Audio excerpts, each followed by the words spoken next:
driving around Los Angeles and, of course, any city, I see a lot of church signs. And one that I've seen a lot is Jesus is the way and the truth and the life. None comes unto the Father except by me. What does that mean, actually? Well, I'm going to go back a few years and in partial explanation for the very reason I have done this. And when I was a young boy, I had 16 years of Catholic training. I even studied for the priesthood at one point.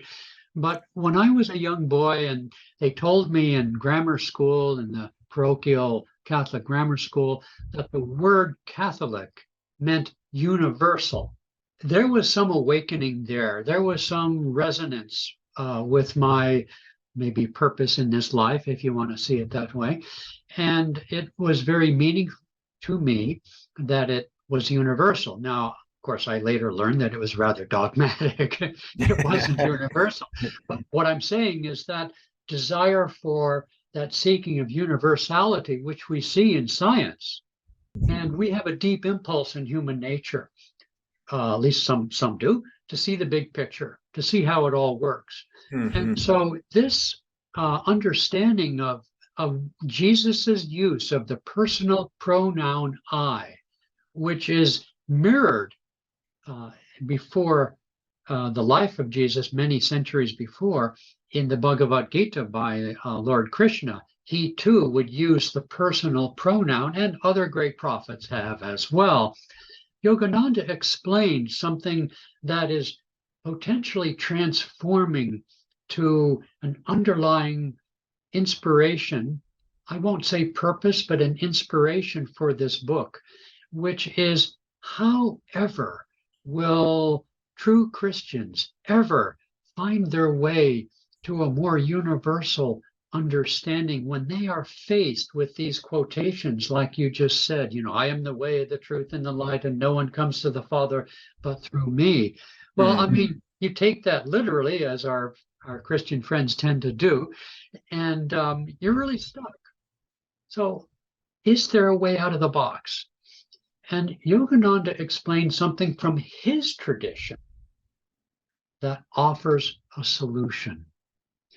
That solution is to understand that when Jesus said, I and my Father are one, and my Father are one, the personal pronoun I relates to the oneness with the Father, not to the littleness of his body and his personal confined in time and space.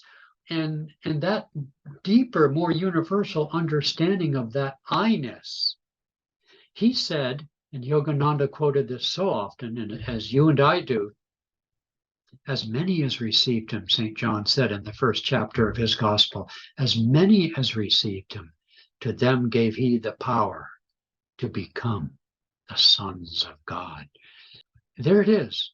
We are that. Jesus said, these things that I have done, you will do, and greater things than this.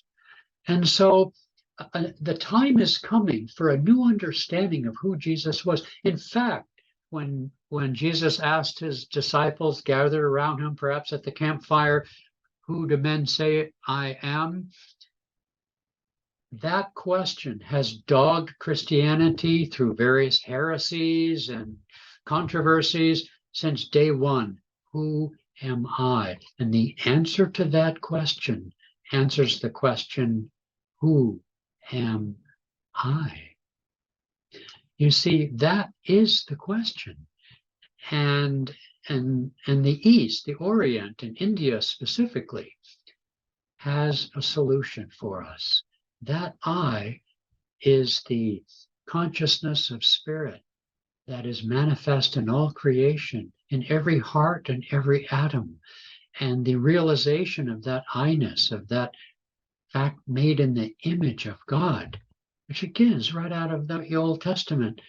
It's time to awaken to that part of the teachings and to break down the box that confines Jesus, and therefore ourselves, in this little box of separateness.